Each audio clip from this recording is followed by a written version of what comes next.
ये कहानी 25वीं सदी की है। हम जी रहे हैं 21वीं सदी में और यहाँ पर दिखाया गया है कि सारे ग्लेशियर पिघल चुके हैं और अब पूरी धरती पर पानी ही पानी है। समुद्र का लेवल 5000 फीट बढ़ चुका है और जो लोग बचे हुए हैं वो लोग समुद्र में तैरती हुई बस्ती में रहते हैं और उन्हें अपने आप को इस वातावरण में ढाल लिया है। लेकिन एक मैथोलॉजिक थेरियर है जिसके मुताबिक समुद्र के अंत में एक आइलैंड है और वो जगह है जमीन और ये सब वहाँ पर जाना चाहते हैं। जिसके बाद हमें एक आदमी को दिखाया जाता है जिसका नाम दास्ता होता है और इसके पास एक बोट और ये वही एक डिब्बे में पेशाब करता है और फिर उसे एक मशीन में डाल देता है और वो साफ हो जाता है और उसके बाद ये उसे पी लेता है क्योंकि समुद्र का पानी पिया नहीं जा सकता और इस वक्त पानी की कीमत बहुत ही ज्यादा है। दास्ता को एक बोट मिलती है और उस बोट को मालिक उसे कहता है कि जब दो बंजारे मिलते हैं तो उन्हें अपने सामान की अदला बदली करनी होती है। वो कहता है मुझे नहीं चाहिए तेरा सामान, तू अपना काम कर। और तभी वहाँ पर लुटेरे आ जाते हैं जिनका काम बस लोगों को मारना होता है। जैसे ही वो आदमी लुटेरे को देखता है तो वो दास्ता को वो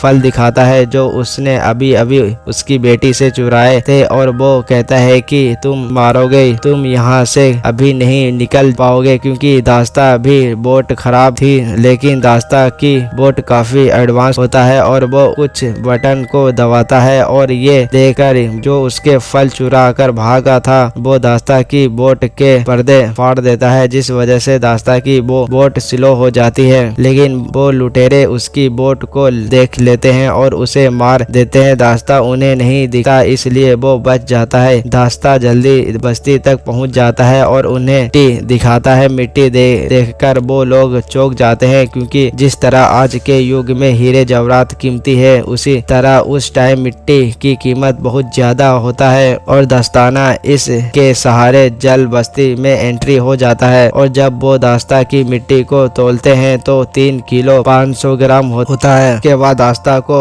62 सोने के सिक्के देने चाहते हैं। दास्ता कहता है कि मुझे 62 नहीं बल्कि इसके दुगने चाहिए और वो दुगने सिक्के देने को भी तैयार हो जाते। इस दौर की मिट्टी इसलिए भी कीमती है क्योंकि ये लोग मिट्टी पर कुछ उगाकर अपने लिए कुछ खाने पीने की चीजों का इस्तेमाल कर सके। दास्ता सिक्के लेकर एक दुकान पर जाता है और पीने के लिए पानी खरीदता है। वहीं दास्ता देखता है कि ये एक टमाटर का पौधा है जिसे वो खरीदना चाहता है। दुकान वाली लड़की कहती है अगर ये पौधा तुम्हें चाहिए मुझे आधे सिक्के देने होंगे। अब दास्ता को पौधा चाहिए था इसलिए वो सिक्के दे देता है और पौधा ले लेता है। इस दुकान वाली लड़की का नाम देवसेना और इसके साथ एक और लड़की भी थी जिनका नाम था अवंतिका। देव सिंह ने इसकी गार्डन थी। दास्ताना अपना पौधा खरीद वहां से जा रहा था तभी उसे बस्ती के कुछ लोग उसके पास आते हैं और उनके पास एक लड़की होती है और वो दास्ता से कहते हैं कि तुम इस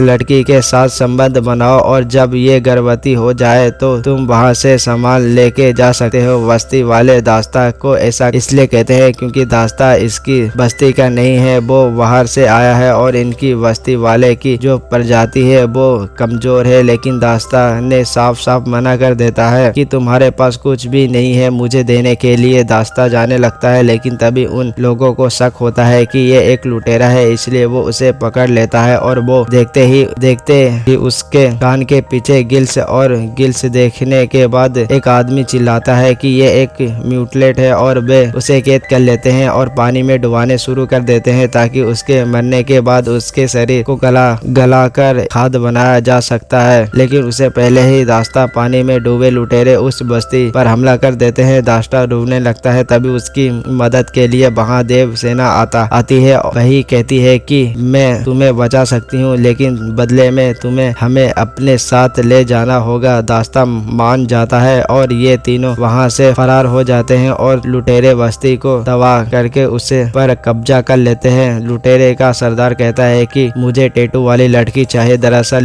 वे अवंतिका के बारे में बात कर रहे होते हैं। अवंतिका के पीठ पर एक टैटू होता है जो कि इनका मानना है कि वो ड्राइंग लैंड पहुंचाने का रास्ता है। यहाँ पर 3 तरह के समुदाय होते हैं। एक लुटेरे जिनका काम बस मारना है, दूसरे आम इंसान होते हैं बस्ती में रहकर गुजारा करते हैं और तीसरे म्यूटलेस जिनके कान के पीछे गिल्स होते हैं वो लोग पानी के अंदर भी सांस ले सकते हैं और दास्ता भी एक म्यूटलेट है। दास्ता देवसेना से कहता है कि हमें अवंतिका को मारना होगा क्योंकि हमारे पास इतना पानी नहीं है कि हम तीनों जिंदा रह सके। दरअसल यहाँ पर पानी की कीमत बहुत ज्यादा होता है इस क्योंकि समुद्र का पानी ये लोग पी नहीं सकते और पानी का कोई और सोर्स भी नहीं होता है। देवसेना ऐसे करने से मना कर देती है। वे कहती है कि ये सिर्फ बच्ची है। दास्ता कहता है कि बिना पानी के तुम दोनों मर जाओगे, इसके अच्छा है कि एक पहले मर जाओ। लेकिन देवसेना दास्ता को माना लेती है। दास्ता अवंतिका को नहीं मारता। वहीं दूसरी तरफ उन लुटेरों के सरदार पूछो को देखते हैं। कहता है कि